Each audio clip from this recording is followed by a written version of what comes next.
Cuando él ya estaba en coma, después de haber pasado un año, yo decía, Dios mío, recógelo. Lo digo de todo corazón y lo digo porque yo lo conocí a él, su entusiasmo. Ese hombre, si hubiese quedado con problemas de salud, yo creo que se hubiera suicidado. Ese fue un castigo muy grande para él. Eso me duele, porque yo verme siendo un hombre que le gustaba presentarse tan bien, un hombre que le gustaba vivir muy bien, verse sin nada, sin lo más valioso que tiene uno, aparte de su familia y sus buenos amigos, la salud. Y verse uno pensando, ¿por qué hice esto?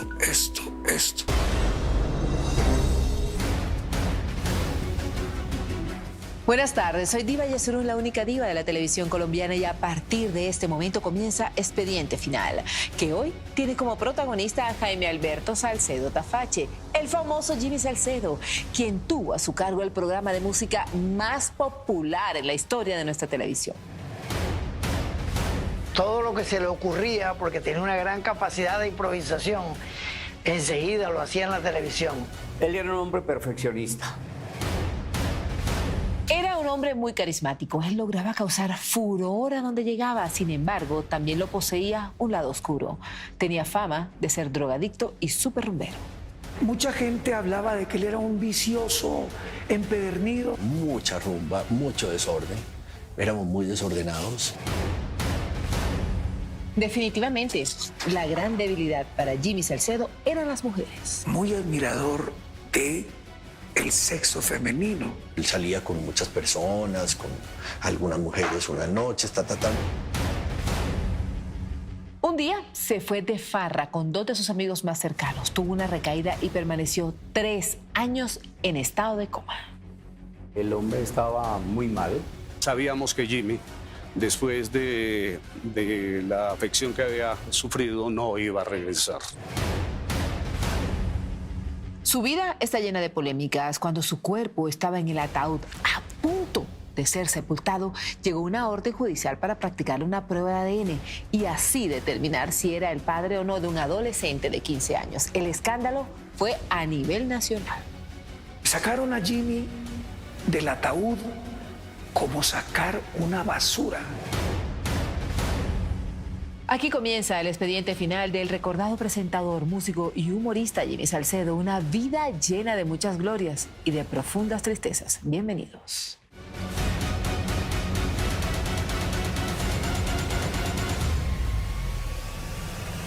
Un hombre con una inteligencia maravillosa.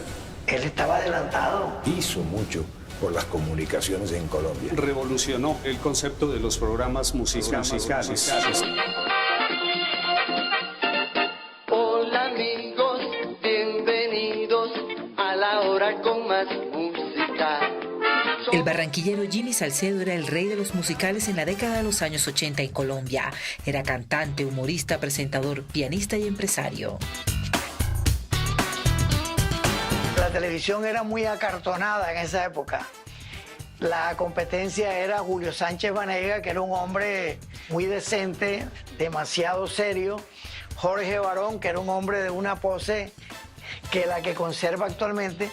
Y salió el Jimmy Salcedo, un hombre dicharachero, costeño, como le llamábamos aquí, un hombre de sin tapujos. Y eso causó una sensación muy bonita para la televisión, sobre todo para el público caribeño. La fiesta estaba caliente. Jorge Barón así dormía y Julio Sánchez le decía: no hay cama para tanta gente.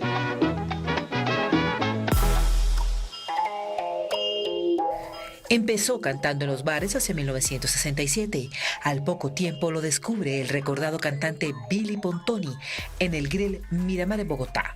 Pontoni quedó sorprendido con su carisma, lo recomendó para trabajar en televisión y fue cuando debutó dirigiendo el programa Mano a Mano Musical en 1970. Allí tocaba un grupo que se llamaba los Street Cumbia. Y él les pedía que lo dejaran tocar a veces, que lo dejaran hacer y ahí nos conocimos, nos hablamos y me di cuenta que Jimmy no solo era un hombre con una inteligencia maravillosa, sino un hombre con mucho deseo de ser un gran músico. La televisión todavía estaba en pañales, digámoslo así, con grandes esfuerzos de gente maravillosa. Y cada uno fue cogiendo un rumbo, pero siempre relacionado con la música. Fue el fundador de Do Recreativa TV, programadora que era la encargada de producir el show de Jimmy, que era una mezcla entre música y humor. El programa llegó a ganar importantes reconocimientos, como el Premio El Tiempo, mención especial de los Premios Esmeralda, Catalina de Oro y 2 India Catalina. Invitado a la historia que les voy a contar de una familia original. Lo querían tanto que lo ayudaron. La misma Ponch, Alberto Peñaranda, Pacheco, todos ellos se reunieron y lo ayudaron a presentar el pliego y le dieron a él un programa de televisión. Y comenzó su programa, una pequeña programadora. Y logra penetrar con el programa del show de Jimmy. Y él es muy creativo en todas sus formas. Le puso chicas bailando, haciendo ritmos agradables del tema Caribe. No, chapatilla. Los personajes públicos más relevantes de Colombia y los que llegaban del exterior fueron entrevistados por Jimmy Salcedo. Se va el caimán, se va el caimán. Se va para Barranquilla. Se va el caimán, se va el caimán. Se va. ¿Qué será? ¿Qué quiere el negrito? ¿Qué será? Vida y alabanza. Armando Manzanero, que si Roberto Carlos, que si querían tocar con él o que él los invitaba a cantar con él. Por ahí pasó el Gran Combo, la Sonora Ponceña, no, gente, pero mucho trópico. Es que él tenía algo diferente. Los otros programas eran muy serios. Era un programa de música, pero es que él era un programa de entretenimiento total. Él era músico, cantaba, era un tipo muy creativo y siempre pensó en sus artistas colombianos. Durante 22 años, Colombia escuchó. Hola amigos, bienvenidos a la hora con más música. Todos felices porque sabemos que cada semana usted nos ve. Todo está listo, los artistas están preparados para divertir. Hasta las Supernotas, su grupo de bailarines y la Onda 3 se hicieron personajes importantes en Colombia. Cada vez que tú te presentabas en el show de Jimmy, venían detrás los contratos, porque era una vitrina tenaz. Era una vitrina para los cantantes que estaban empezando y para los consagrados. Por el show de Jimmy pasaron grandes artistas a nivel internacional y todo el mundo quería entrar y quería estar en el show de Jimmy. Y crearon una cosa que se llamaba los Recochan Boys. Era para matarse uno de la risa. Dime, ¿por qué la papa está tan cara? La situación. ¿Por qué los taxis nunca paran? ¿Por qué frenos? ¿Por qué los choros andan sueltos? ¡Cójanlo, cójanlo! Cogían las canciones y las volvían pedazos.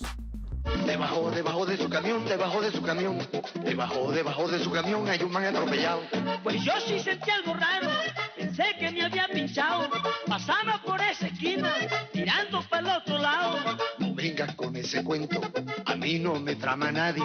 Debajo de su camión hay un man que pide agua. La carreta, no se lo crean, no deje a gente, que el man se muera. A raíz de eso se inventa una sección en su programa que se llamaba Cante aunque usted no cante. Ay, señor, no se suba. Uva, uva. Ay, señor, no se suba. Uva, uva. Los meros Recochan Boys se volvieron leyenda en nuestro país.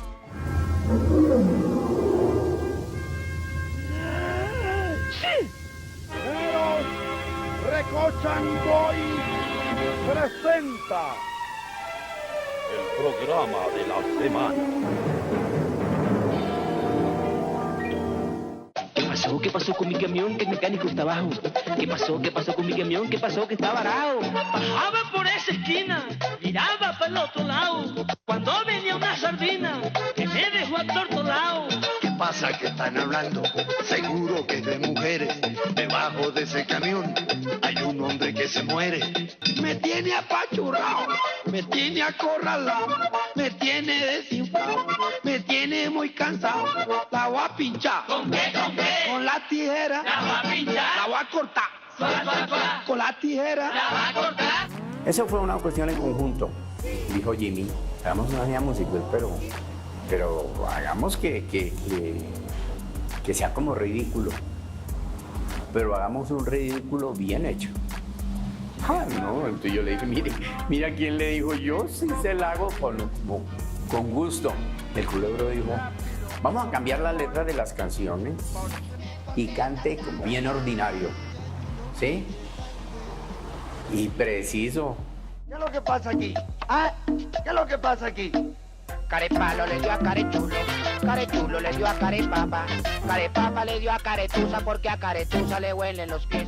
Tuvo mucho éxito por las canciones también, porque esas eran canciones, letras que hacía el culebro locas, pero tenían sentido. Y entonces la gente se reía mucho. Eso era innovador. La última emisión de su programa fue a finales de 1993. Pues desde que él empezó como músico aquí en Bogotá, él siempre le gustaba esa afición por la música, por ser exitoso. Él estaba adelantado. Esa era la época, te lo digo de todo corazón. Los presentadores de televisión eran unos hombres de unas poses que el modelo era un modelo igual para todos. Y sale este tipo con una locura, moviéndose, bailando, la camisa abierta. Eso fue algo que se adelantó a la época. Y así comenzó a posicionarse y a tener los primerísimos lugares de sintonía. Por ahí pasaron todo. Jimmy revolucionó lo que fue el concepto de los programas musicales en Colombia. Lo que le imprimió Jimmy a la música colombiana fue ese sabor del Caribe. Respeto con la ley. Era un hombre histérico, temperamento, y chocaba en muchas oportunidades. Le surgía la histeria. Conmigo tuvo unos 2 encontrones y luego salí y me decía, che, Billy, pero ¿cómo? Bueno, arreglábamos. Tenía contrastes absolutamente fuertes y poderosos. Él podía estar un día de muy buen genio y abrazarte y mamarte gallo, y otro día pegarte una levantada gigantesca y dar alaridos y dar gritos porque él era neurótico, ¿no? Tenía unas características de artista, porque era empresario, porque era genio, porque era músico, porque tenía muchas cosas en la cabeza al final. Era una persona difícil. Él en el escenario era una cosa, pero él no era mala persona. Es que era mal geniado porque era un genio. Sí, era un poquito difícil trabajar con él porque era bravo. Quería que todo fuera perfecto. Nos equivocábamos y nos ganábamos un regaño tremendo. Pero una vez me pasó un chasco con él que me regañó tanto que me hizo llorar. Quienes lo conocieron saben que era apasionado en su trabajo y no le tenía miedo a asumir retos. Era desorganizado, pero dentro de su desorganización era muy organizado precisamente en los proyectos, porque se le metía en la cabeza un proyecto, era caprichoso. Jimmy era un hombre muy inteligente, muy inquieto, muy elegante, muy bien puesto. Su éxito en televisión era directamente proporcional a sus conquistas. Se casó con María Cristina Caicedo en 1980 y su unión solo duró 8 años. Ellos tuvieron sus intimidades, eso allá uno no puede decir qué estaba pasando adentro, por eso no me atrevo a juzgarlo más allá ni a decir. Era buena persona y dicen muchas cosas, pero uno no estuvo presente. Dicen que a raíz de la separación se refugió en el alcohol, las drogas y la rumba. Jimmy se enrumbó el viernes, se enrumbó el sábado, se enrumbó el domingo. Eso no era una constante pero no era porque él se enrumbara y él, wow, y es que era un tipo de... No, era el estilo de vida que teníamos en esa época.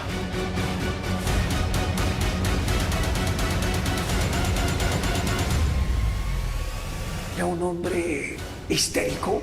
Le gustaba la rumba. Era una persona difícil. Era un camellador. Cuando tuvo fama se volvió más responsable.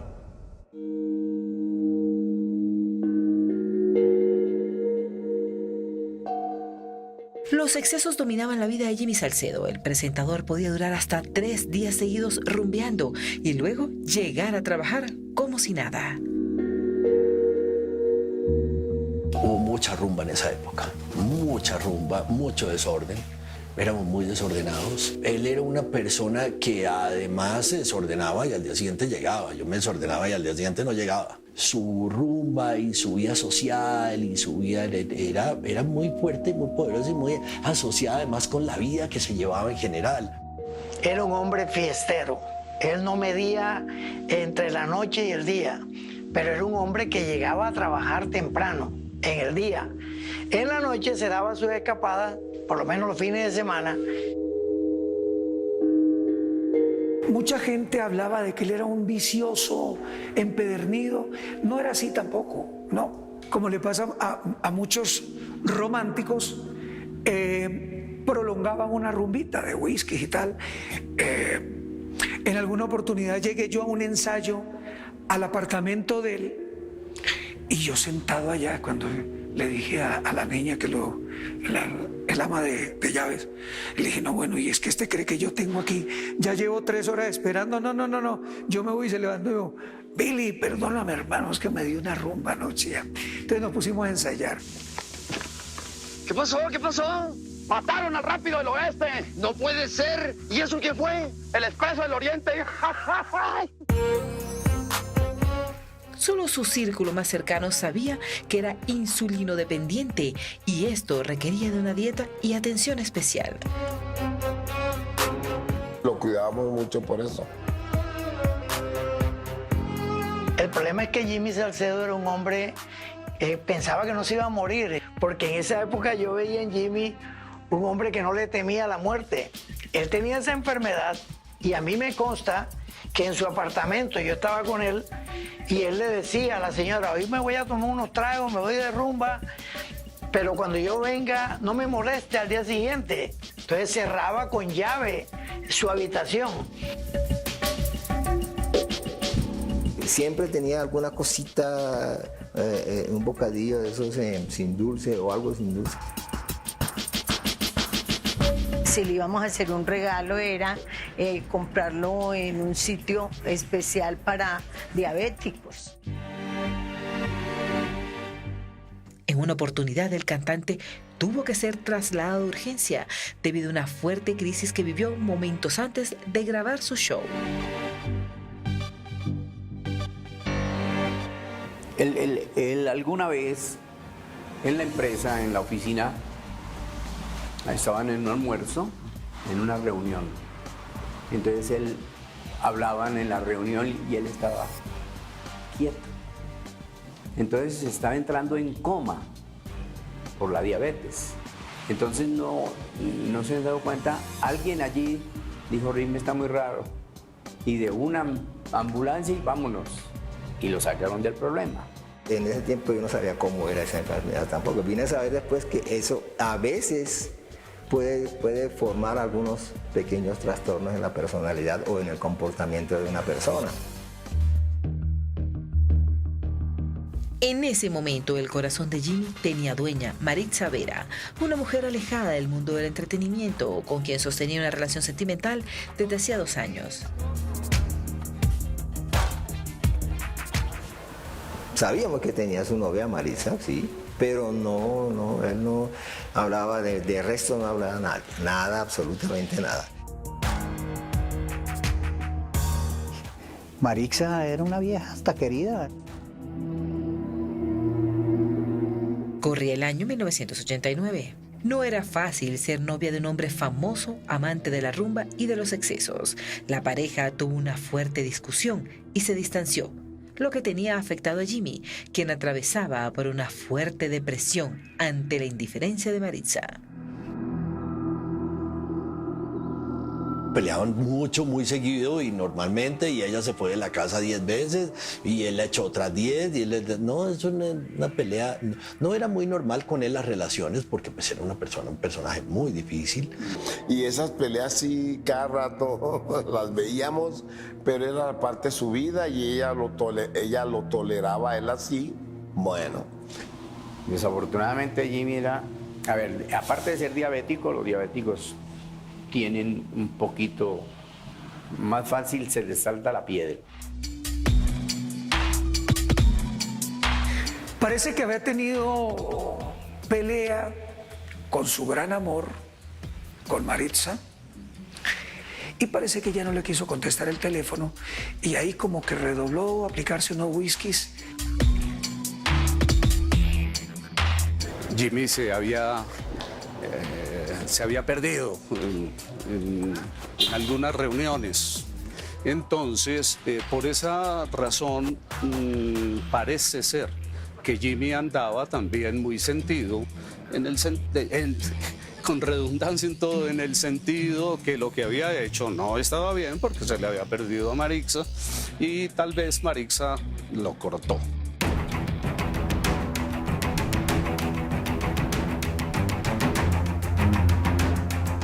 Se encontró con su amigo, el cantante Álvaro Ruiz Jr., hijo del famoso actor Álvaro Ruiz. Se dirigieron hasta un bar y se refugiaron en el alcohol para ahogar las penas. Salimos de una reunión y nos despedimos, pero nos volvimos a encontrar en un semáforo en la 92 con séptima, creo. Y entonces volvimos a hablar, él bajó la ventana de su auto y yo bajé la mía. Entonces me dijo, nos tomamos un trago más, vamos al apartamento. Le dije, no, ya, mañana tengo que trabajar. Entonces, bueno, adiós, y nos fuimos. Y ya, eso fue un sábado en la noche y él se vino a morir, él le vino a pasar el percance el lunes.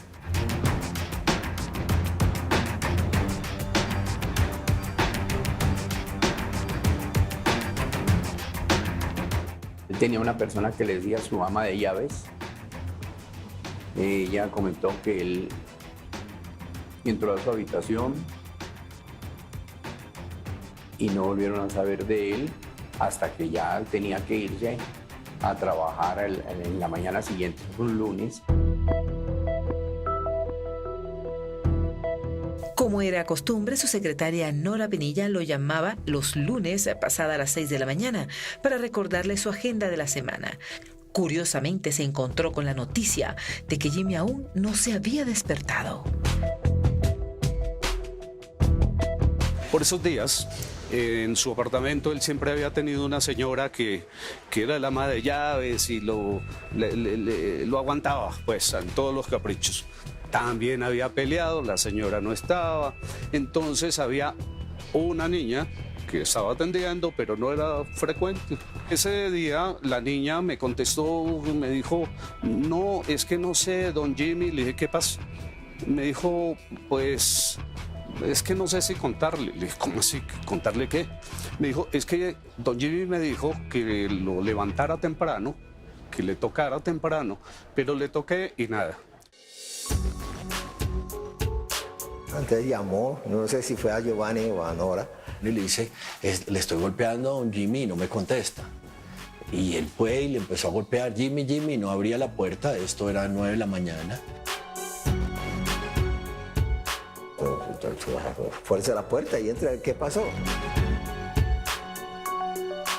Y ella dice que entreabrió la puerta y lo vio que él no estaba en la cama, estaba en el piso. La escena era aterradora.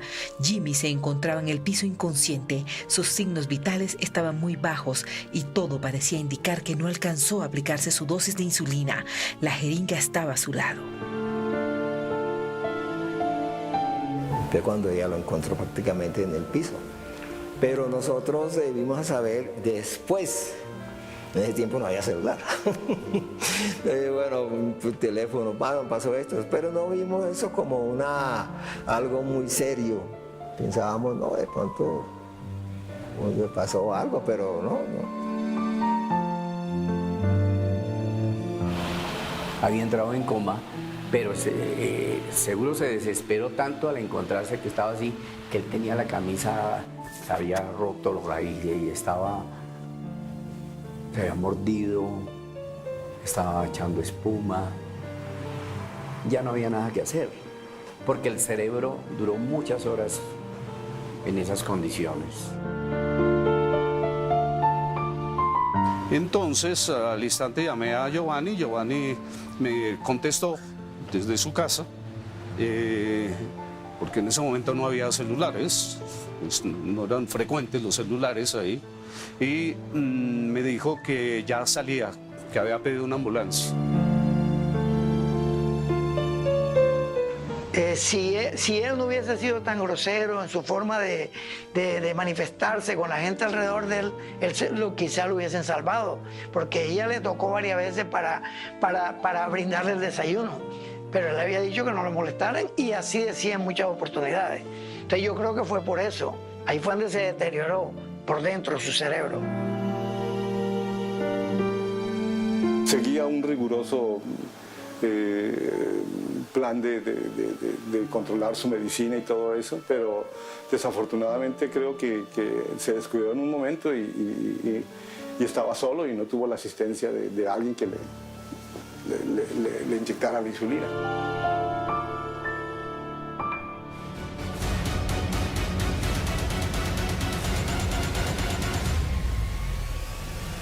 Un hombre que no le temía la muerte. Él era diabético. Estábamos concientizados de que él iba a morir. Quedó en coma. Duró en ese estado 3 años. La ayuda tardó en llegar, por eso la secretaria y la empleada del servicio de la casa de Jimmy decidieron apersonarse del asunto y ellas lo llevan hasta la Fundación Santa Fe. Ahí buscaban salvarle la vida. Los médicos lo atendieron de manera urgente. Salvarle la vida a Jimmy Salcedo se volvió una prioridad para los galenos de la Fundación Santa Fe. Al cabo de las horas, yo diría que al mediodía, 3, 4 horas, ya hubo un parte médico, pero de carácter interno y familiar, que se habló sobre el problema, que él era diabético, que el problema de que no se había aplicado la insulina y tenía un shock.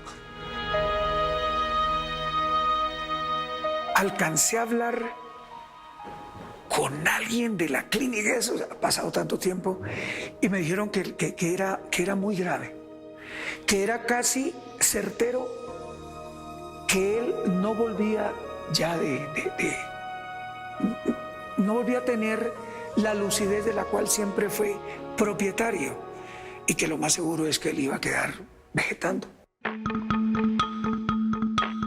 El médico dice que no tiene cura y que puede que se salve, puede que no. Ahí comenzaba un largo viacrucis que duró 3 años, en los que Jimmy se le escabulló a la muerte.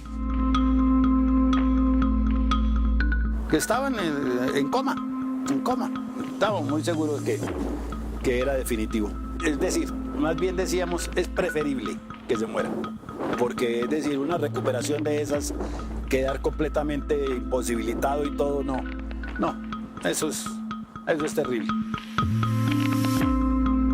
Nosotros pensamos que eso podía ser algo pasajero, pero cuando ya las versiones empezaban, no, que es que él ya había durado toda la noche tirado en el piso, o que más de 24 horas, bueno, eso, las versiones eran muchas, dijimos, no creo que salga de esto. Cuando él ya estaba en coma, después de haber pasado un año, yo decía, Dios mío, recógelo. Lo digo de todo corazón y lo digo porque yo lo conocí a él, su entusiasmo. Ese hombre, si hubiese quedado con problemas de salud, yo creo que se hubiera suicidado. Ese fue un castigo muy grande para él.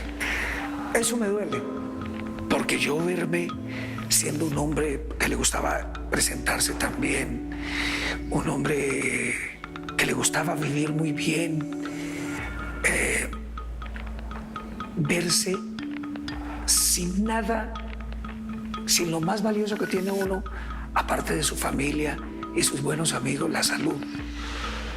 Y verse uno pensando, ¿por qué hice esto? Mientras se encontraba en la clínica, sus amigos lo visitaban, buscando hacer que volviera a la realidad. Un médico me dijo, cuando entre, salúdelo como siempre han sido. Salúdelo. Ok, listo. Y mamamos el gallo y todo. Me dijo, sí, liga, bueno. Y yo que entro, y él estaba así, los ojos bien abiertos, y respiraba así.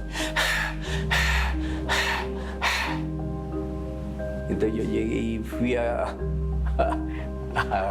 joder, por no decir otra cosa. Quedé así y lo vi que esto es en serio. La cosa está mal.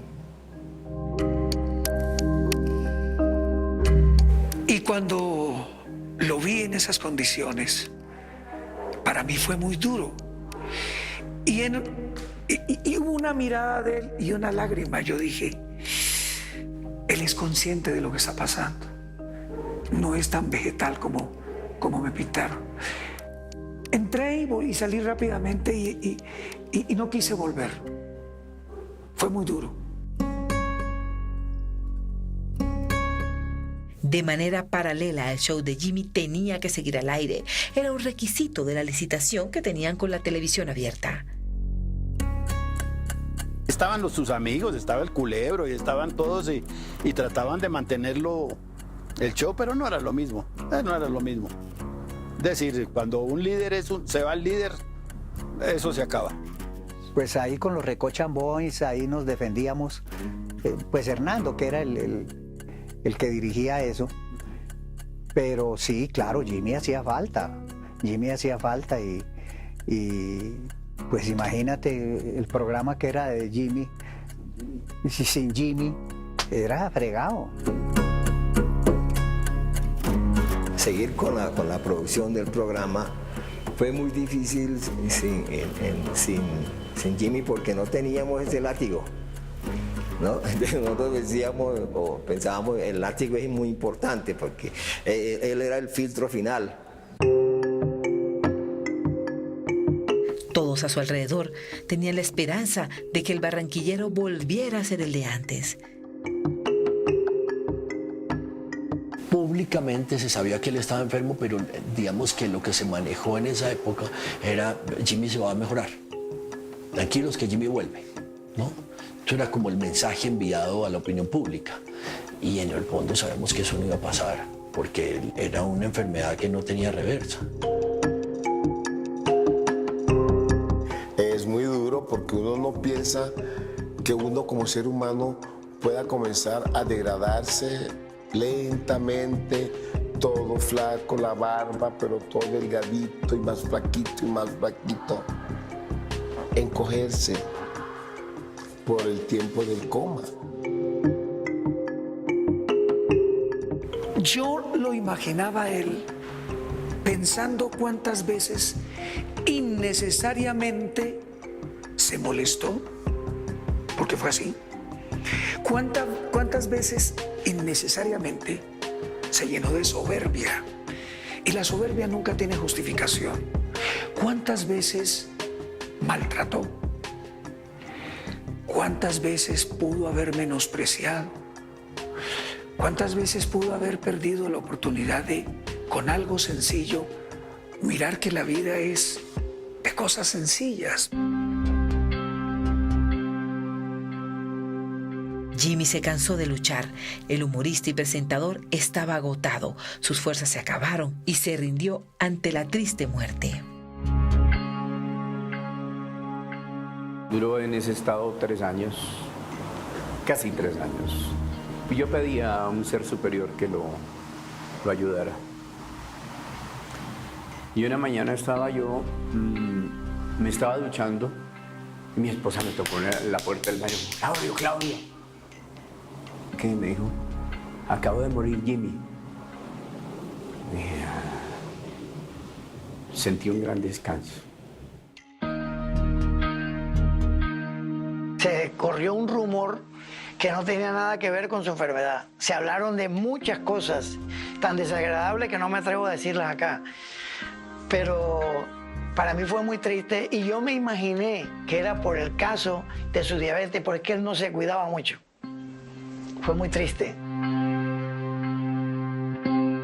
Yo no sé si la alegría o como tranquilidad. No alegría porque ya estaría con Dios, desde luego, y tranquilidad porque pues una persona, para la familia, una persona que está en estado vegetativo, que no tiene ninguna posibilidad. Entonces sí, fue como un descanso y nosotros pensando también en su familia, sobre todo. Por un momento dije, ay, en vez de que esté así, en lugar de estar así, que se vaya y descanse.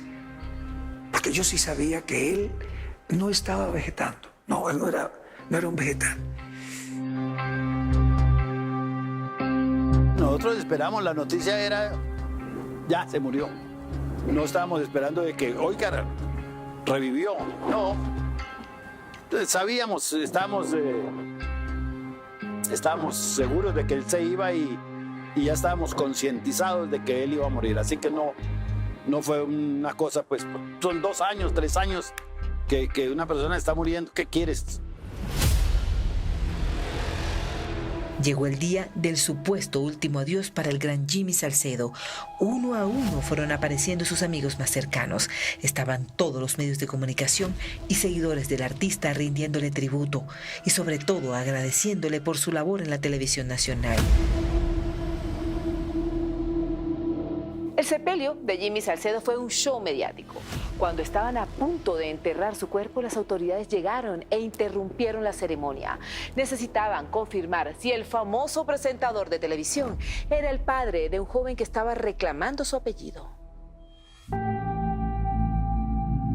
Me molestó cómo llegó allá la autoridad ese día, a la funeraria, porque sacaron a Jimmy del ataúd como sacar una basura y lo tiraron en un carro y uno viendo todos pistolas y cosas frente a uno como quien dice, aquí nadie puede protestar.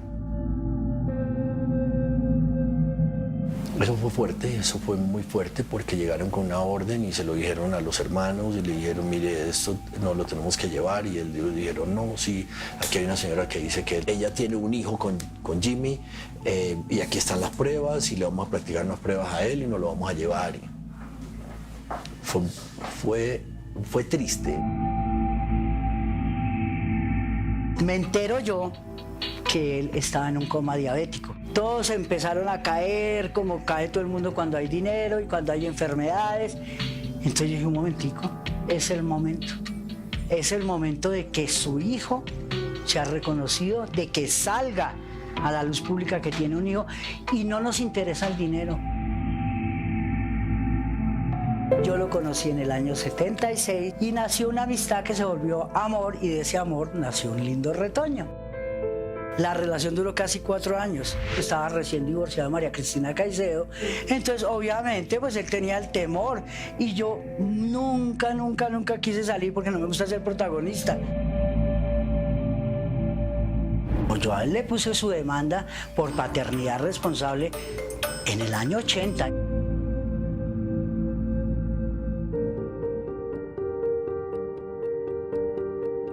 De pronto, en vida, él nunca quiso reconocerlo. Pasa mucho con muchos padres. Se empecinan en no querer reconocer algo y no hay nada que se parezca más a uno que un hijo negado. Que mi Dios no se queda con nada. Ese era el momento, con todo lo que eso representaba visualmente, pero había que hacerlo. Las autoridades determinaron que efectivamente el adolescente sí era hijo de Jimmy Salcedo. Finalmente, días después, la familia pudo darle el último adiós al gran Salcedo. Y esa fue todo el montaje y eso lo hicieron. El cuerpo regresó como hacia las 6 de la tarde ese día, ya luego para las exequias en Jardines del Recuerdo. No, todo el mundo dijo no, y vamos a cantarle allá, y los músicos dijeron vamos a ir a cantarle allá, y le cantaron allá. O sea, fue un entierro con música, pero con la banda de Jimmy allá, con la Onda 3 de Jimmy. El funeral fue lindo, fue muy lindo. Lindo hasta el punto en que pasó lo que pasó. Ya pues vino lo otro.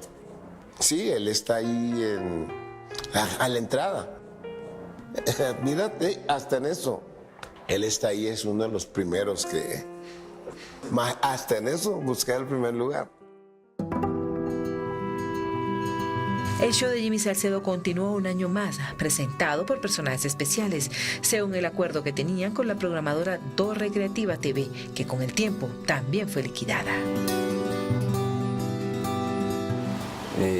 Ellos que tenían un tiempo para terminar con esa licitación y licitaron para seguir con Do Recreativa, pero Do Recreativa era Jimmy, era el dueño, no ellos.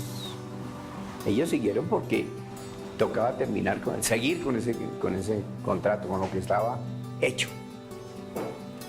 Pues el Estado no les dio nada. Y hasta ahí llegó la fiesta.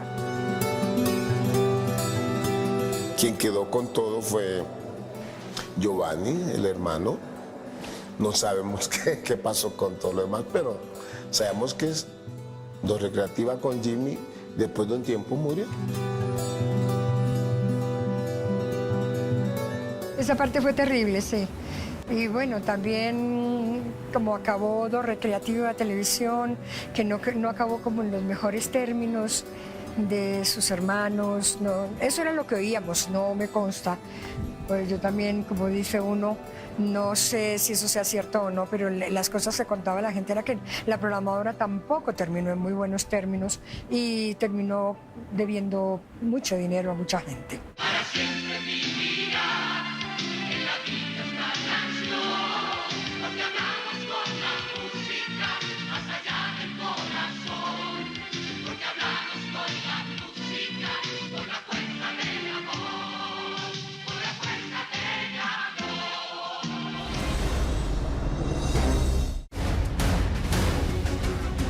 Buenas tardes, soy Diva Yesurún, la única diva de la televisión colombiana, y a partir de este momento comienza Expediente Final. Bienvenidos. En el día de hoy vamos a hablar del reconocido director de cine, teatro y televisión, el señor Carlos Mayolo, mentor de importantes actores colombianos como Vicky Hernández, Alejandra Borrero, Marcela Agudelo y muchísimos más. Definitivamente el arte de actuar en Colombia le debe muchísimo a él. Aprendí a amar, a actuar. Aprendí a tomarme la vida como un juego. Y él dirigía con esas cosas, inventándose, utilizando la imaginación del actor fundamentalmente. A él le fluía la creatividad. Mayolo está catalogado como un genio creativo. Incluso dicen que fue el creador de Caligula, junto a personajes como Luis Ospina, Sandro Romero y Andrés Caicedo. Definitivamente él es un punto referente del cine en nuestro país. Todo lo de ellos es supremamente significativo. Era un desafío. Rumbeábamos para trabajar y trabajábamos para rumbear. Ese era como el lema nuestro. Producciones como Azúcar, Brujeres, Hombres, Laura, por favor. También películas como Carne de tu carne, Pura sangre, Agarrando pueblo, La mansión de Araucaima, fueron su mejor carta de presentación. Al final de sus días, pues estuvo muy afectado por la droga y por los excesos que vivió a lo largo de su existir. Fue muy doloroso verlo. Lloré toda la noche. Verlo tan acabado, tan desbaratado, fue realmente muy difícil. Él duró echado en ese sofá un año, durmiendo. A pesar de estar en las condiciones en que estaba, todavía derrochaba talento, todavía derrochaba creatividad. Él se burlaba de su propia enfermedad. Todos recuerdan que era un hombre muy exigente cuando estaba al frente de un trabajo actoral. Los artistas le tenían un respeto y una admiración enorme. Como si su trabajo de director fuera poco, también actuaba. Colombia lo vio en producciones como Los pecados de Inés de Hinojosa, La mansión de Araucaima, Carne de tu carne, entre otras. Que él mata a un pavo. Pues, es que no me gustan los pavos porque no se deciden si son azules o rojos. Y ¡pa! Le mete el disparo mientras se come una guanábana. Realmente Mayolo era un actor. Mayolo era un actor. Así como dirigía a los actores, él podía actuar perfectamente, era excelente actor.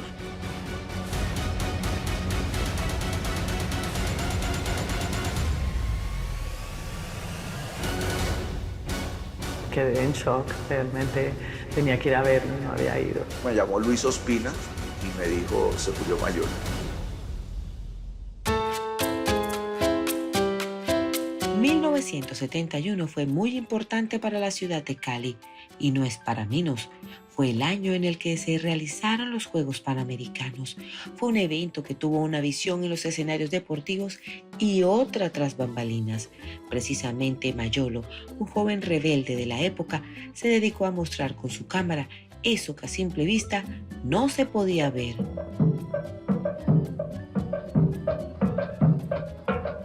Yo creo que todos estos eventos inmensos, trascendentales, son muy positivos para las ciudades, lógicamente. Yo me acuerdo cuando pavimentaron la avenida Caracas en Bogotá hace muchos años, que eso transformó por completo. Uno estaba acostumbrado a una pobreza de vía, de angustia, y la ciudad floreció. También pasó eso con Cali, transformó. A mí me tocó de muchacho y ya joven y vi cómo aparecieron un montón de cosas con esto. Cali se consigue los Juegos Panamericanos y empieza una transformación de la ciudad muy potente. Entonces el gobierno local, el regional e incluso el gobierno nacional de la época invierten una plata muy importante en Cali, lo que nos deja grandes escenarios deportivos. La ciudad está emocionada porque digamos, el mundo era una gran cantidad de países viniendo a Cali, viniendo a competir en la ciudad. Sin embargo, hubo mucha gente que se quedó por fuera de los Juegos Panamericanos, gente que no pudo comprar la boleta porque se agotaron, porque eran muy caras, por cualquier razón. Y entonces Mayolo y su grupo lo que deciden es contar los Juegos Panamericanos, pero desde afuera. En el documental Oiga Vea, Mayolo, junto a su amigo Luis Ospina, mostró una visión muy diferente de los famosos Juegos Panamericanos. Con esa producción se ganó un espacio interesante en el gremio artístico de aquel entonces. Detrás de estas puertas quedan los distanciamientos, los antagonismos, las discrepancias, los egoísmos. Sí estuvo muy relacionado con el documental político, y cuando Luis Ospina, que estudió cine, ese sí hizo la academia en UCLA, en Los Ángeles, California, en los años finales de los 60, cuando se conocieron, comenzaron a trabajar juntos e hicieron una película que se llamó Oiga Vea, donde colaboraron especialmente Mayolo hacia la cámara y Luis Ospina hacia el sonido y el montaje, la edición de esa película. Aquí tienen gente especializada en sacarlos únicamente a ver sitios que ya tienen bellos. Deberían de sacarla a ver por acá lo que es verdaderamente Colombia. Cali no estaba preparada para Juegos Panamericanos. Carlos, mi Ospina y todo, lo hacían sin ninguna pretensión de ellos mismos, sin ningún interés de ellos mismos. Ese interés en hacer un cine que repercute y todo esto y que se comercialice y todo, fue surgiendo después. Pero en el principio, lo que querían era hacer arte. Oiga, vean, que fue la otra cara de los Panamericanos, que fue contra la película oficial que hicieron los de los Juegos Panamericanos. Ahí se conocieron, o sea, tal vez se conocían desde antes, yo creo que sí, se conocían desde antes, pero ya trabajando en cine, fue su primer trabajo en conjunto. ¿Usted qué cree que quiere decir cine oficial? ¿Cine oficial? No sé. Tal vez un cine regido por el gobierno. La realidad de la Cali popular, de la Cali del barrio, del vendedor, de quienes se gozaban los Juegos Panamericanos, pero por fuera de la lectura o de la mirada oficial. Eso sin duda entregó pues, un material inédito y un material muy exótico también para contar esos Juegos Panamericanos. Desde que era pequeño el cine se volvió una pasión para él. No venía de una familia de cinéfilos, pero sí de amantes del séptimo arte. Gracias a sus padres, se sumergió en un mundo maravilloso donde podía crear y proyectar arte. A mí me tocó trabajar con Mayolo y ser amigo de él en una época volcánica, en una época en la cual realmente uno podría considerar que Mayolo tenía destellos de genialidad. Es uno de los directores magistrales que he conocido en mi vida, con una intuición poderosa. Mayolo era una persona que aportaba demasiado, que estimulaba al máximo, ¿no es cierto? Y pues que le producía una gran satisfacción a uno trabajar con él, porque pues siempre lo llevaba a uno a lograr lo mejor que uno podía dar. Mayolo era una persona muy sencilla. Era un tipo que conversaba con todo el mundo, hablaba con todo el mundo le podía llegar a él. Y lo admirable de Mayolo era su forma de dirigir los actores. Nunca se caracterizó por ser un buen estudiante. En los ratos libres se dedicaba a leer críticas de arte y a soñar con un grupo de amigos cómo encontrar la manera para hacer que la sociedad fuera mejor. Era un idealista. Estudiando Derecho, descubrió dos cosas. La primera es que las leyes no eran lo suyo, y la segunda, que los amigos son para toda la vida. Fue autodidacta, nunca estudió en ninguna parte, fue pionero del documental político en Colombia con Luis Ospina, fue un estupendo director de actores para cine, para las cámaras en general, en una época en la cual quienes hacían cine pues sabían de la técnica, pero no sabían el contacto humano de una manera estrecha. Ellos todos, Mayolo, Luis, son íconos de nuestro cine, ¿no? Y de una manera diferente.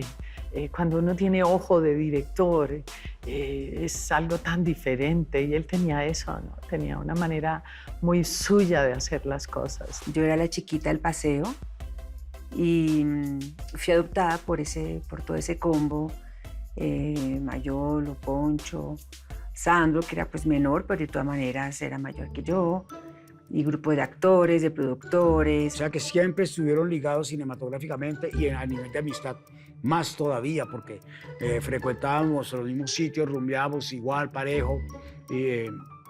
Realmente éramos un grupo, por eso ya hablan del grupo de Cali. Lo que desató Mayolo y el grupo de Cali fue una gran ola creativa, una gran ola de inspiración para nuevas generaciones.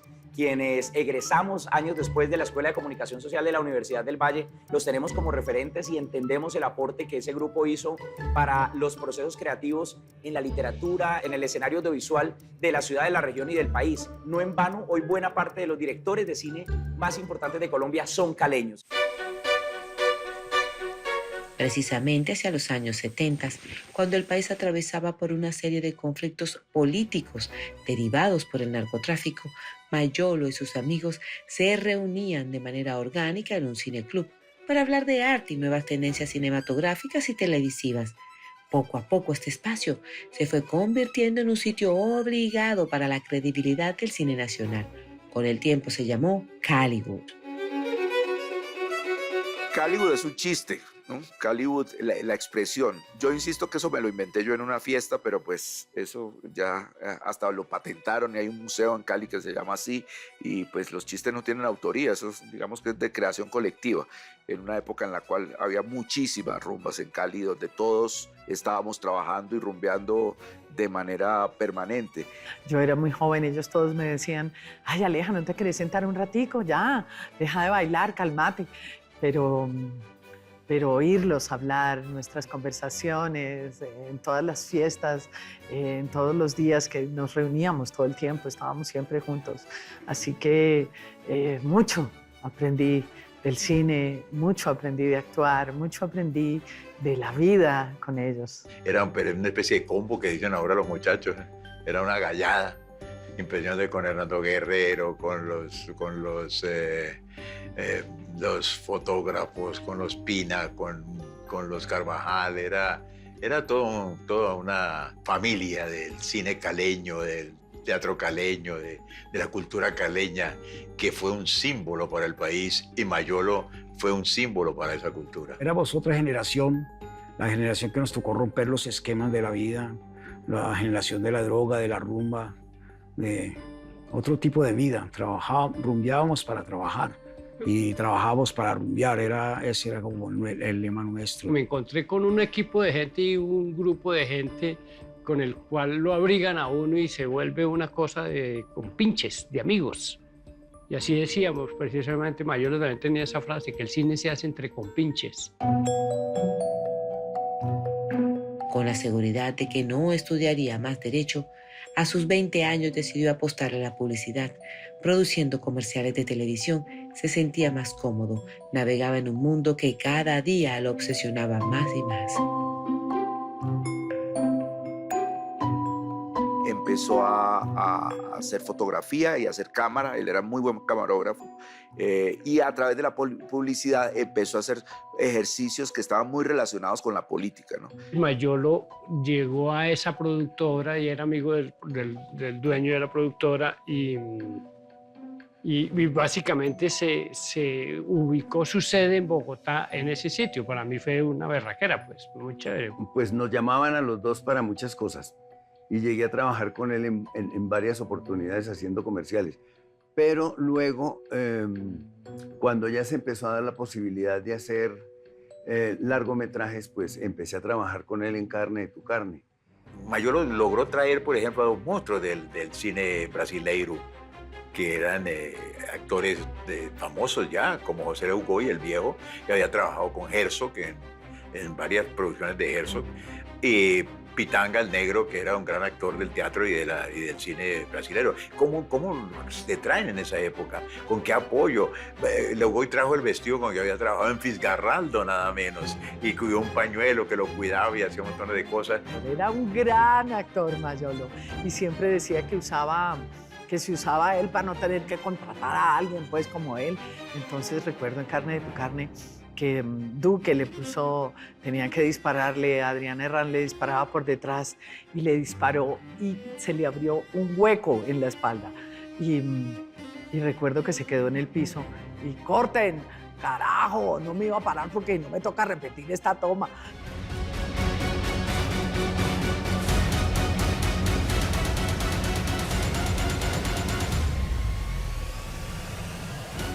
Pues me pareció raro que no me hablara, que no dijera nada.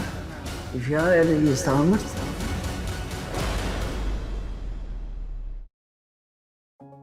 Cuéntanos, ¿qué tan cierto es que el sexo es mejor a los 50? ¿Ustedes saben dónde está Rosuya el agüetero? Niña Caridad, ¿y usted qué hace aquí? Se abre el expediente final del respetado director de cine y televisión, Carlos Mayolo. Considerado un genio del séptimo arte, fue director, actor, guionista, productor. Expresar era su obsesión. El caleño fue el director de 19 producciones argumentales, 7 series de televisión y una obra teatral. Creaciones como La Mansión de Araucaima, Pura Sangre, Agarrando Pueblo, Azúcar, Laura por favor, Brujeres, Fármaco y muchas más están en su hoja de vida.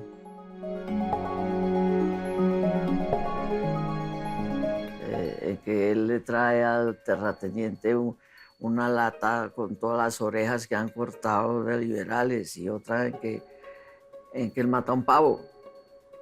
Es que no me gustan los pavos porque no se deciden si son azules o rojos. Y ¡pa! Le mete el disparo mientras se come una guanábana.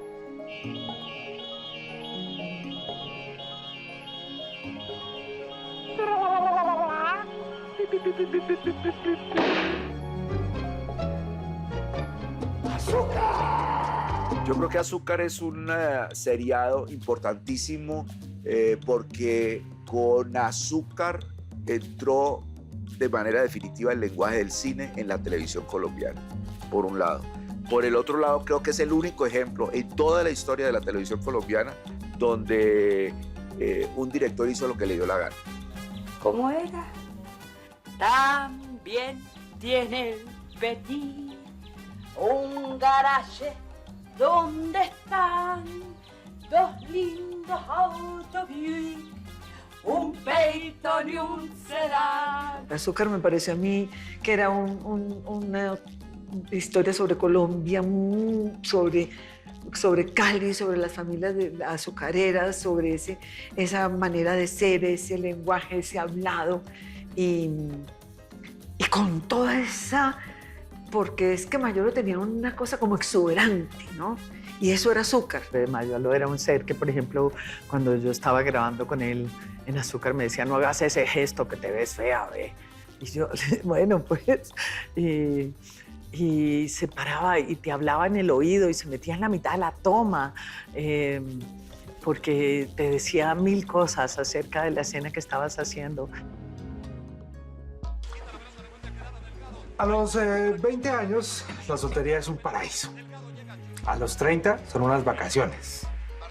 Pero a los 40 ya es un mal rato, hermano. Para mí, Hombres es la mejor serie de televisión que ha hecho Colombia. Me he reído. Maravillosa, maravillosa. El libretista bravo y el director que el casting, por Dios, un casting maravilloso de hombres y mujeres. Las películas que él dejó son una pauta estética muy importante para el cine colombiano, ¿no? La carne de tu carne y La mansión de Araucaima son dos películas muy acabadas, muy bonitas, ¿no es cierto? De un lenguaje muy refinado, de unos chistes muy finos, que eran los chistes de Mayolo. La mansión de Araucaima es realmente un fenómeno en el cine colombiano. Yo creo que con la estrategia del Caracol constituyen como el eje fundamental las dos columnas de dos puntos de vista del cine colombiano.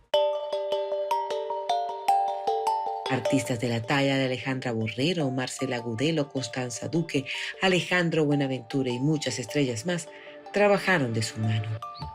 Fue mi mentor, claro que sí, yo creo que fue mi gran maestro. Y él siempre me decía, pues has hablado caleño de él, ese acento y la manera. Ve, vos sos como cómica, vos sos como la Lucille Ball colombiana. Para mí era el piropo más grande que Carlos Mayolo me dijera que yo era la Lucille Ball colombiana, que es mi ídolo. En comedia, pues, esta mujer ojalá me pareciera ella. Me dio la confianza para poder acercarme a la creación de ese primer personaje, Andrés Alfonso, en Carne de tu carne, que fue una experiencia muy bella. Mayolo pues era una persona innata, ¿no? Eso es una cosa que a él le salía todo, a él le fluía la creatividad, la forma de hablar, la forma de dirigir, verlo conversando con los actores, viéndolo como dirigía a los actores en la escena, en el set. Bueno, Luis Alfonso, ¿qué dice la gente de aquí del barrio de la película? Por ejemplo, en esta calle, yo les sugiero que hay muchas personas que ya me han dicho a mí que cómo se puede llegar hasta el punto donde yo estoy. Su gran pasión era el cine. Sin embargo, cuando decidió asumir el reto de trabajar en televisión, revolucionó la industria con su audacia y creatividad, dejando perplejos a quienes trabajaban bajo su mando. El lenguaje de la televisión es otra cosa, especialmente cuando se está haciendo una serie de muchos capítulos, pues tiene que haber una continuidad, y para él era muy difícil y quería cambiar las cosas. Permanentemente sus asistentes o su script tenían que llamarlo al orden, porque Mayolo se desbordaba, ¿no? Y siempre quería estar reinventándose las historias que trabajaban. Para mí la televisión es como la cocina del cine, ¿sí? O sea, trabajar en televisión era como hacer la cocina y tener la práctica para cotidianamente poder trabajar las películas que se hacían muy eventualmente. Mayolo todo el tiempo le estaba pidiendo a uno, le estaba exigiendo cosas que él necesitaba integrar a su trabajo a través de uno, porque el trabajo mío consiste en trabajar a través de, ¿no? El trabajo del director de arte, digámoslo así, de cierta manera, es un trabajo servil, es un trabajo al servicio del director. Era un hombre con una capacidad increíble de ver el cuadro, ¿no? Él sabía exactamente qué le faltaba. Cuando uno estaba grabando con él, decía, bueno, ya acabaron. Y yo, no, Mayolo, falta la mitad de la escena. Ay, no, corten esa vaina que yo ya me aburrí, ya todo el mundo me va a aburrir. Bueno, era hilarante. Yo siempre tenía que saber todo porque él no se leía los libretos, él quería que las escenas lo sorprendieran. Me encanta, me parece excelente partido. Mucho mejor que Federico, que es así como todo tan despaturrado. Óyeme, ¿y ya se noviaron? Y era muy divertido, pero a veces era asustador. Porque Mayolo era tan talentoso que a veces él iba como más rápido que todos, y más rápido que él y que su cabeza. Siempre era el mismo tratamiento, amable, cálido, respetuoso, muy profesional en el orden como director de actores, de decirle a uno, ¿sabes qué? Cógela por acá, bájale aquí un poquito, métete en la parte pues afectiva con la niña. Él siempre fue como muy romántico en ese orden, ¿no? Bendito que ahí estaban. Pues si las dejaste en el carro, entonces ve por ellas. ¿Saben qué? Que yo creo que este viejo huevón se encontró esas fotos cuando fuimos por esa sangre. Fue un gran maestro. Verlo trabajar era un placer. Bello, hermosísimo. Tenía unos ojos y unas cejas preciosas. Era acuerpado, no demasiado alto. Tenía unas manos lindas. Tímido, muy cariñoso, muy divertido, muy paternalista. Ya trabajando con Carlos a nivel práctico, ya uno se da cuenta de la facilidad que tenía él para captar las cosas, una visión muy especial, una rapidez y una agilidad para pillar todo, mejor dicho. Era una cosa muy especial la forma de trabajo de él. Siempre guardo los recuerdos impactantes de una personalidad desbordada que sabía armar equipos de trabajo, que le encantaba el oficio de la dirección de cine, en el rodaje, frente a la cámara. Una de las cosas que le aprendí a Mayolo fue la integridad como artista, ¿cierto? Ser artista integral, ser un artista que pues no solamente reunía las condiciones técnicas y estéticas como para trabajar en las obras en que trabajé con él, sino que pues uno se había obligado también a cultivarse en muchos otros aspectos. Una persona muy vital, muy divertida. Me acuerdo que él se burlaba mucho porque cuando le preguntaban cuál es su método para hacer cine, y él decía que la risa. Y entonces siempre que estábamos haciendo algo, realmente pero nos cagamos de la risa. Claro, eso volvía loco a la productora, volvía loco a los técnicos, a los muchachos de arte, porque él a las 10 de la noche podía pedir un elefante blanco y le tenían que hacer el elefante blanco. No, metamos un elefante blanco en esta escena. Mayolo era absolutamente creador. Yo estaba haciendo una escena ahí con Adriana Terrana encima de ella en la cama y todo, y me decía, Alejo, movete 3 veces. Nadie entendió nada, ni nunca entendió uno, pero uno sabía qué era lo que quería decir, porque él hablaba con esos símbolos, esas metáforas absolutamente camajánicas. Carlos lo puso a interpretar un personaje que es muy tierno y que dice muchas verdades, que es el Chavo del Ocho. Siempre se caracterizó por ser un director irreverente y creativo. En un segundo, cambiaba todos los planes de grabación. Sus ideas geniales ofrecidas a última hora le daban un toque especial a sus producciones. Navegaba en varias aguas, pues además de ser director, era actor. Realmente Mayolo era un actor. Mayolo era un actor. Así como dirigía a los actores, él podía actuar perfectamente, era excelente actor. Entonces pudo hacer las dos cosas, ¿no? Una vez me mandó a buscar le dio por cambiar todos los actores por animales y entonces me mandó a buscar un cerdo. Y yo en ese carro de Mayolo que no tenía puertas ni techo y que tenía como una sola bujía, me fui a buscar ese cerdo y recuerdo que monté ese bendito cerdo y ese animal gritaba como un descosido y cuando llegamos a la grabación, Duque los durmió a todos y yo era como, ¡oh! Y ahora yo tengo que devolver ese animal ¿y qué vamos a hacer? Le gustaba mucho el cine fantástico, los fantasmas y demás. Entonces, pues nos inventábamos recursos ahí en vivo. Entonces yo con espejos rotos y con una cantidad de cosas también así ahí. Y entrábamos en un modo de trabajo muy interesante, muy creativo. A veces la gente decía que Mayolo era un poco sollado y el cuento, pero precisamente de ahí nacía toda esa mística, ¿no? De ser un hombre que había recorrido, había viajado, había conocido, había visto el mundo de otra forma, diferente. Él era muy espontáneo, digamos, de utilizar las cosas que había en el set, ¿no? Entonces veía, no sé, una escoba que le gustaba y entonces de pronto decía, no, mira, entonces agarrar la escoba y empezar a barrer y hacer esa escena así barriendo. Era un amante de la noche y sus placeres. Después de las largas jornadas de rodaje, era costumbre participar en rumbas interminables. Las mujeres y las fiestas lo seducían. Eran su debilidad. Pero conmigo también siguió la rumba. Yo también me le puse a la pata, no te creas. Vivíamos felices. Yo no hacía sino reírme. Los primeros días como de una especie de luna de miel que tuvimos, nos daban las 5 de la mañana riéndonos. En las rumbas pues se habla mucho, se habla de proyectos, se habla de guiones, a veces se escribían guiones, se apuntaban cosas de que se iban conversando y se iban hablando. Era una rumba creativa. Muy rumbero, pues como todos sabemos, Mayolo, un gran amante de la rumba, de la música, un melómano así impresionante, de la palabra, el don de la palabra lo tenía Mayolo. Mayolo, con el correr del tiempo, se fue sintiendo desplazado por las nuevas generaciones. Ya no era tan fácil ser contratado para dirigir aquellas grandes producciones a las que él estaba acostumbrado. La depresión empezó a apoderarse de su existir. Sin duda, ya no era el mismo hombre de antes.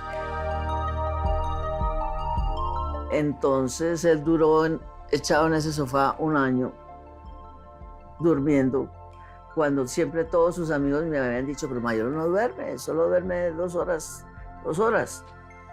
Pero conmigo aprendió a dormir, porque yo en cambio duermo 12.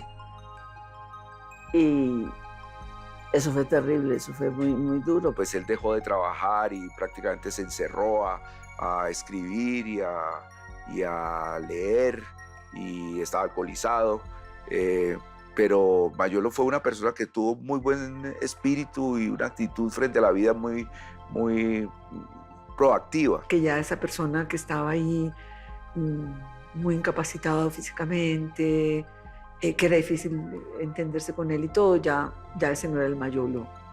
No, eso no le hacía ningún honor a la creatividad y al talento de esta persona. A pesar de estar en las condiciones en que estaba, todavía derrochaba talento, todavía derrochaba creatividad, animosidad, ¿cierto? Y estimulaba mucho. Y claro, el eterno humor de Mayolo, pues que siempre estaba ahí en sus obras y en sus realizaciones. Pues se puso a escribir y escribía guiones. Yo he sido guionista, entonces también escribía con él.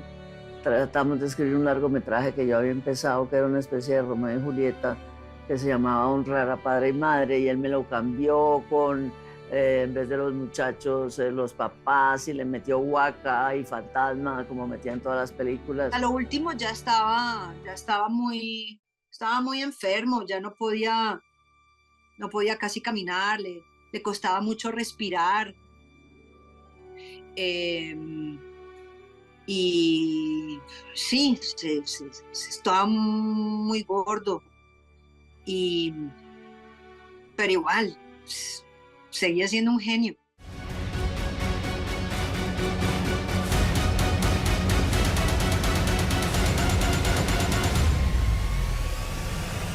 Toda la gente, todo el mundo pensó que Mayolo se moría.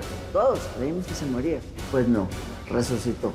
Y llegó un momento en el cual yo consideré que Mayolo era inmortal.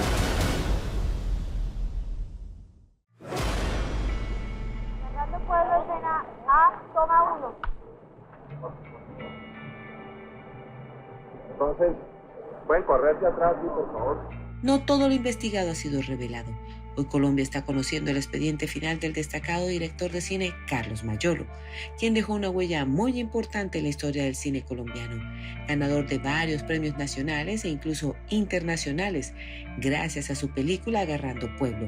Incluso recibió el reconocimiento Vida y Obra por parte del Ministerio de Cultura en el año 2006, un año antes de morir. Quiero volver a empezar con más inocencia, con más curiosidad. Yo creo que el gran triunfo de Agarrando Pueblo es la manera como está construida. Es cine dentro del cine, una mezcla entre blanco y negro y color. Son unos cineastas que están filmando un documental miserabilista para participar en un festival de cine europeo, y que finalmente la realidad termina vengándose del juego de los cineastas. Empezaron a recrear una cantidad de momentos y de vivencias y de experiencias en el orden de hacer un cine muy bonito, con una factura, una fotografía muy hermosa. No en vano nos ganamos, Carne de Tucana se gana Catalina de Oro en el Festival de Cartagena. Mayolo y Ospina recibieron muchos premios en la época de esa, yo creo que era Colcultura, Focine, en Cartagena. La película La Mansión de Caima recibió premio en el Festival de Sao Paulo y en fin, el Agarrando Pueblo creo que fue quizás una de las películas más premiadas colombianas y más vista fuera de Colombia. Meses más tarde, su salud empezó a verse deteriorada. Sin embargo, un día cualquiera empezó a sentirse mal. Tenía sudoración, dolor en el pecho y su ritmo cardíaco se alteró. Esos síntomas dejaban entrever que estaba sufriendo un infarto. Sus familiares y amigos temían lo peor. Incluso los médicos lo dieron por muerto. Duró 10 minutos sin signos vitales. Al final, un milagro sucedió. Y pues todos los amigos, todos los alumnos, toda la gente, todo el mundo pensó que Mayolo se moría. Todos creímos que se moría. Pues no, resucitó. Y con una fuerza otra vez. Mayolo estuvo en clínicas mucho tiempo, varias veces estuvo en clínicas, y llegó un momento en el cual yo consideré que Mayolo era inmortal, porque él entraba a las clínicas y salía y estaba otra vez con una fuerza y una vitalidad tremenda. Él estaba bastante deteriorado ya, pues enfermo, pero igual con sentido del humor, el berraco. Entonces él se burlaba de su propia enfermedad. Ya no era el mismo hombre fuerte y rumbero de antes. Sin embargo, a ese viejo roble nada podía detenerlo, así que en plena recuperación de su corazón, escribió un libro autobiográfico llamado Mamá, ¿qué hago? Y hasta una obra teatral titulada Fármaco. Yo considero que eso fue un trabajo también, estar pendiente de que lo que recuerdo de Mayolo, que escribía de una manera estupenda, pero pues había que controlarlo también porque se desbordaba y a veces el delirio se lo devoraba, pero yo creo que esos dos libros que él dejó son libros importantísimos para la historia del audiovisual colombiano. Precisamente al terminar la obra Fármaco, lo primero que hizo fue buscar a su amiga Alejandra Borrero.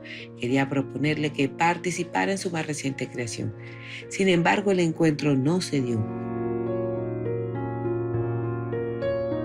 Ella quedó de venir un jueves a hablar con él. No vino. Él quedó muy, muy triste, muy decepcionado. Y el sábado se murió. Entonces Alejandra llegó aquí el sábado, hecha una noche, y dijo, yo tengo que hacer eso porque yo me comprometí con Mayolo. Cuando me mandó su obra, me dijo, vení, eso es facilísimo, yo te digo cómo la montás. Vení, almorzamos. Y yo no llegué a ese almuerzo porque estaba aquí pues trabajando y trabajando. Y se murió. Para mí fue un compromiso brutal. Yo sabía que me iba a jalar las patas si no la montaba. Y me pasan cosas increíbles. Cuando hicimos el montaje con Sandro, se caían cosas. Y nosotros le decíamos, bueno, Mayolo, pues así la hacemos. Y realmente el día que cumplimos 300 funciones, se fueron las luces 3 veces, totalmente. Y yo miraba y los chicos de técnica ya locos, en la salita Mayolo siempre pasaban problemas técnicos y yo les decía, ya le pidieron permiso a Mayolo, y cuando le pedían permiso ya se solucionaban. Así que Mayolo está aquí conmigo, acompañándome.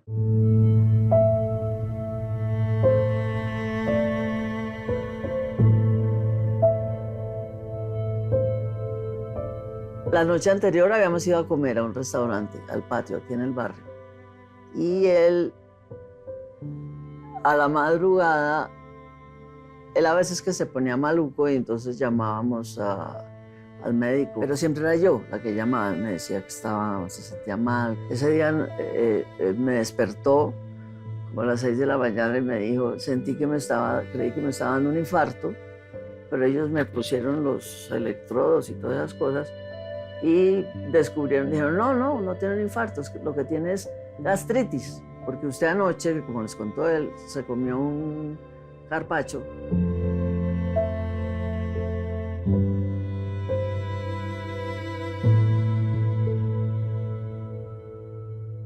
Y entonces me dijo, no, pero estoy bien. Entonces me voy a ir a desayunar a un cochinilandia aquí del barrio donde él iba temprano. ¿Qué quieres que te traiga? Y yo, no, yo no quiero nada, déjenme dormir. Y como a las 9 de la mañana, que yo sí ya me levanté, fui a darle de comer a la gata y Mayolo estaba sentado en la silla leyendo el periódico, pero como dormido. Pero pues claro, sí se ve. Pero él tenía un sueño muy ligero, muy liviano. Pues me pareció raro que no me hablara, que no dijera nada. Y fui a ver y estaba muerto. Horrible. Me llamó Luis Ospina y me dijo, se murió Mayolo. Y claro, lloré y me conmoví muchísimo, pero era una muerte un poco esperada. Yo creo que mucha gente no se sorprendió.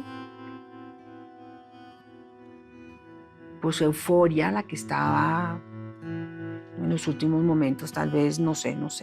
Yo sabía que en algún momento tenía que pasar porque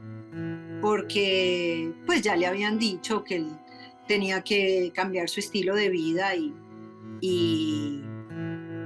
pero él no iba a cambiar, evidentemente. No me cayó tan de sorpresa tampoco que se hubiera muerto. En ese sentido yo soy bastante estoico con los amigos que se mueren. Se van. Nos quedó lo que nos quedó y es chévere. Creo que fue Sandro el que me contó y quedé en shock. Realmente tenía que ir a verlo, no había ido, así que fue como esa falta de amiga que me quedó, y por eso no solamente he hecho su obra y le he pagado, no pagado, pero sí le he devuelto con todo mi amor, todo lo que me dio. Y cuando me avisaron me dio como mucho pesar. Yo soy como de rituales, como que normalmente ese tipo de cosas, si no estoy para acompañar una despedida o algo, prendo una vela. Ya después como que hubo encuentros y hubo cosas con los amigos, con mucho pesar, pero también entiendo que descansó. De todas maneras pienso que fue como esa muerte que él había esperado. Una muerte tranquila, ahí sentado en su sofá, como decimos en Cali, en su ley. ¿Listo? Ya, cámara. Perdimos un gran amigo y un gran director y un gran actor. Nos queda Mayolo, nos queda su cine, nos quedan sus enseñanzas. ¿no? Se nos enseñó mucho. Mayolo es y siempre será una joya apreciada, un gran maestro para los muchos artistas de Colombia. Fue un hombre creativo, inteligente, rebelde, amiguero y divertido, apasionado por la música. Él solo quería ser feliz y dejarse llevar por el frenesí del momento. Y eso fue lo que hizo toda su vida. Tenemos que acercarnos, pero con cuidado, vamos a con respeto, ¿entendés? Que no me vaya a asustar ni la gente tampoco. Me sueño mucho con él, y es una dicha. En el sueño me doy cuenta que estoy soñando. Y entonces digo, ay, tengo que aprovechar. Pero hay algo muy triste que en general en los sueños me deja. Se va, se desaparece. Y Mayolo, con todo lo mujeriego que fue, conmigo ya no.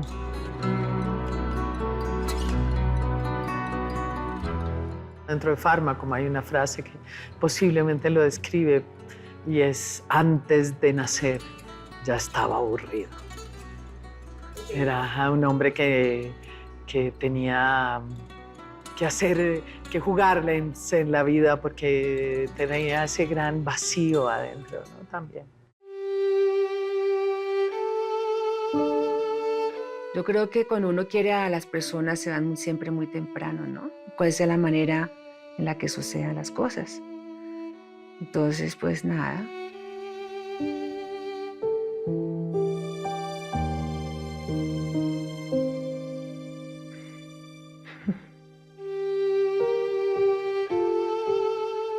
Qué bueno hablar de él.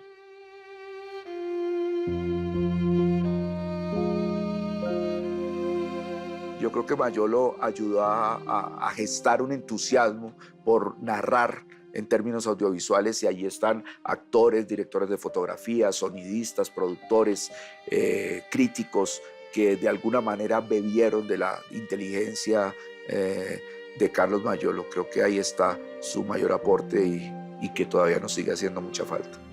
Dirección y actuación, Carlos Mayolo.